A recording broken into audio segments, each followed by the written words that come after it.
Hello, welcome back to my channel, Snips by Kelly. I'm Kelly and today I'm excited to share a Cricut tutorial with you on how to create easy shaker window design elements to elevate your scrapbook pages.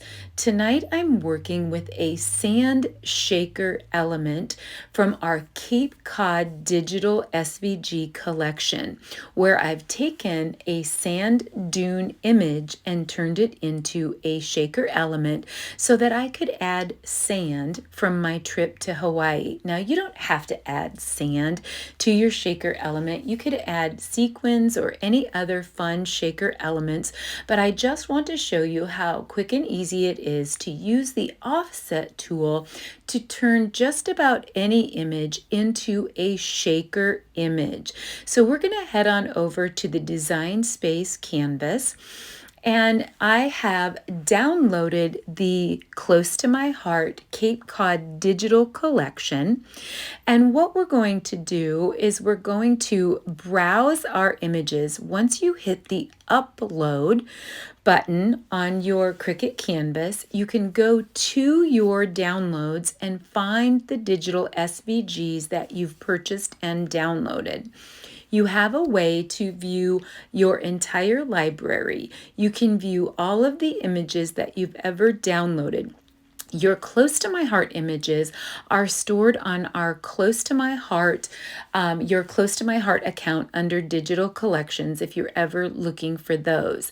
So I happen to be looking for a Cape Cod layout that is a complete layout that you can actually cut every piece and create a full layout if you are using this image. Now I'm just going to get it to a manageable size, but I want it to be large enough that you can see what I'm doing. I'm actually going to ungroup all of these images. They're separate images that make the entire layout pre-cut, but I'm going to actually remove all of the elements except for the sand dune. The sand dune is what I want to work with, and I actually only need one of those, but I'm going to select all of the other images and delete those out of the way. We're going to use this sand dune. We're going to go up to the offset tool, which creates a background on any image that you're going to offset. You can do a round offset or a square offset. You can make a very tiny offset or a larger offset. Now I want a larger offset because I want to be able to run foam tape along the outer edge of the offset to create it into a shaker element.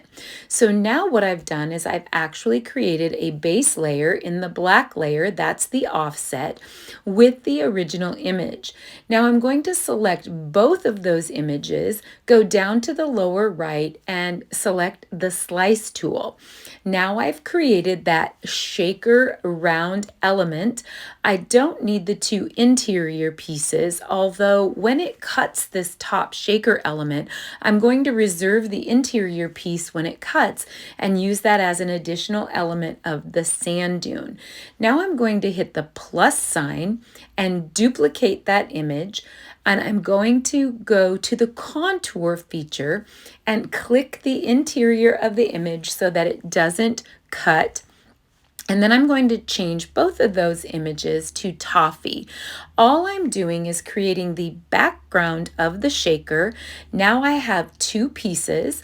I have the background of the shaker and I have the front portion of the shaker. Now this front portion of the shaker, I will add my acetate window to that with a liquid glue.